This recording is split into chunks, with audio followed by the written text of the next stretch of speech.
নমস্কার বন্ধুরা, ভবের বাড়ি ইউটিউব চ্যানেলে স্বাগত। বন্ধুরা, অনেক সময় আমাদের মনে প্রশ্ন জাগে, ভগবান কি সত্যিই আমাদের সাথে আছেন? তিনি কি আমাদের দেখেন? হিন্দু ধর্মগ্রন্থ অনুযায়ী ভগবান কখনো সরাসরি সামনে আসেন না, কিন্তু তিনি অনেক সময় সংকেত বা লক্ষণ দিয়ে জানান যে তিনি আমাদের পাশে আছেন।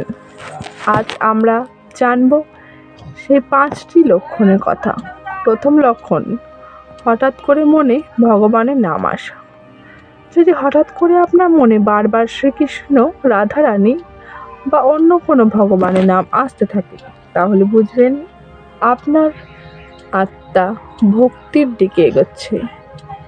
দ্বিতীয় লক্ষণ, স্বপ্নে মন্দির বা দেবতার দর্শন। অনেক সময় মানুষের স্বপ্নে মন্দির দেখে, পূজা দেখে বা ভগবানের মূর্তি দেখে। ধর্মগ্রন্থে বলা হয়েছে এটি একটি শুভ সংকেত। তৃতীয় লক্ষণ, অকারণে মন শান্ত হয়ে যাওয়া। যখন জীবনে অনেক সমস্যা থাকে কিন্তু তবুও মনে অদ্ভুত শান্তি আসে, তখন বলা হয় ভগবানের আশীর্বাদ আপনার উপর রয়েছে। চতুর্থ লক্ষণ, বারবার ভক্তিমূলক গান বা কীর্তন শোনার ইচ্ছা হওয়া।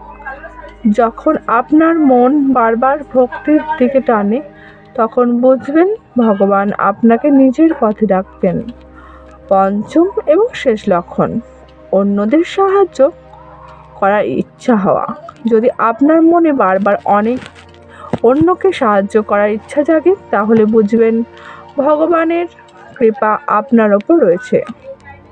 বন্ধুরা, ভগবান কখনো আমাদের ছেড়ে যান না, তিনি সবসময় আমাদের পাশে থাকেন। শুধু দরকার বিশ্বাস, ভক্তি এবং ভালো কাজ। ধন্যবাদ।